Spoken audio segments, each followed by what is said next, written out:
Kewanda, Kilinkar, Kosarakanta.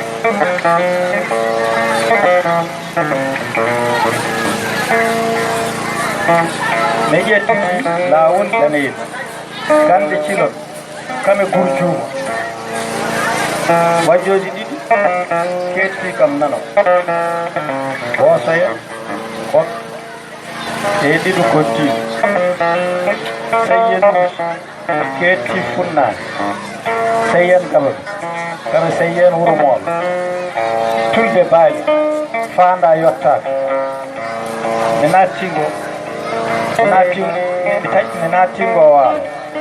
Mi naatti e ngo waalo. Telde, bonga, gawdi biɗi. Kame toggere lelli, sirwa e giraati, haa maayel kuyngel e leggal tuubaaku, haa caski ma holle, falil jawdi, haa naatirgol, haa mboloyal. Jalamasin irti jiiɗi ɗum haa majji.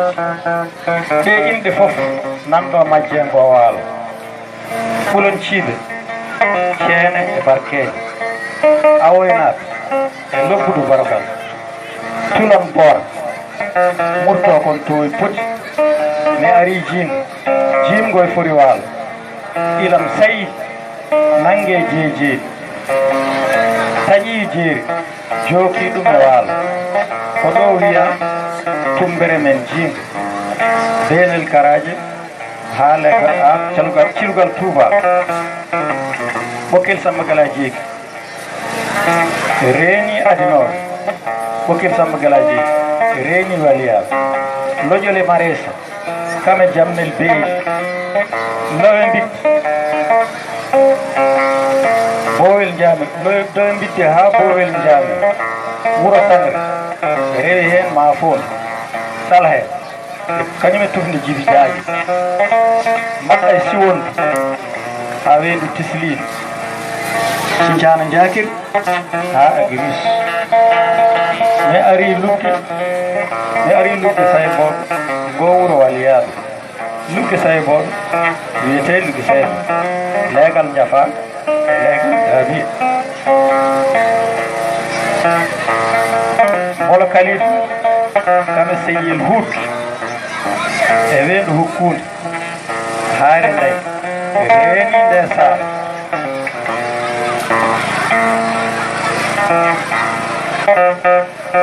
Mi ari jokkude hudumaaji jeeri taƴiindi jookiinde e waalo. Ko ɗo wiya jokkude e hudumaaji. Guuɓe bifdi ñemtini kayimeeji,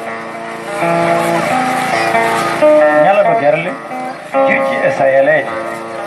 Ina jaɓɓoma urgol piidi bakancin, koyle, combe, pattude, ñippire kode bambe, tilal seɗɗe, cilgal wuro aayi. Cilki yani, gongal lomtaaki. Weendu Hamadi Ngeema, gawde damɗam. Tufde koyle,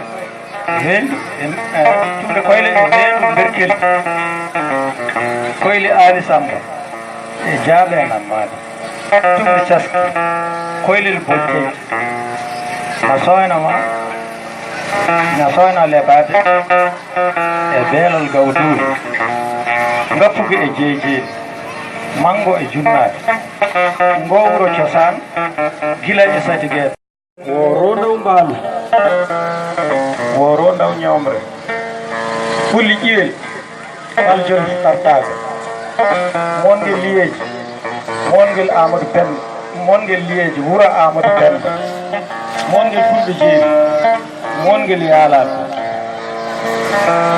Ina mala toɓo, ina yaawi ko demminta, winde jammi, kana kaaƴel pobbi, ɓulli guuba, ibbe e makkaaji.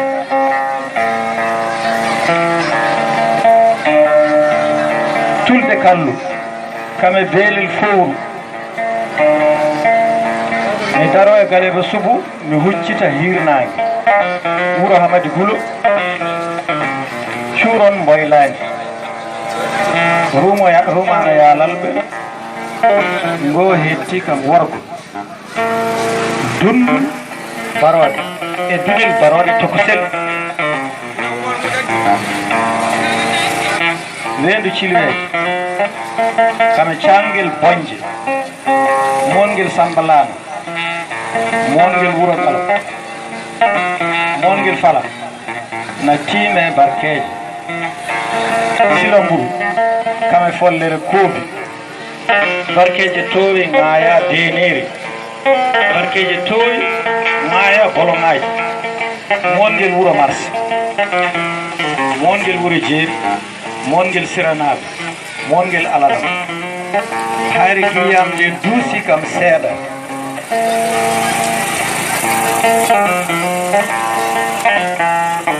hayre griyam nde duusi kam seeɗa hayre griyam nde no darami hirnange jaaɗulaji ketti funnange jaaɗul demba amnata kame jaaɗul aliyel fajar hamadi boɗil nana ɓagge ndeya hayre ranni reedu janel kame kaaƴe dinde ɓuri wulkulaaji e beelal haymade callon kelle e meññelle ɓulɓe bifne cangel ɓulɓe bifne beelel attouru yoro hawi firti manton dulɗe e beeli fof gonti booyo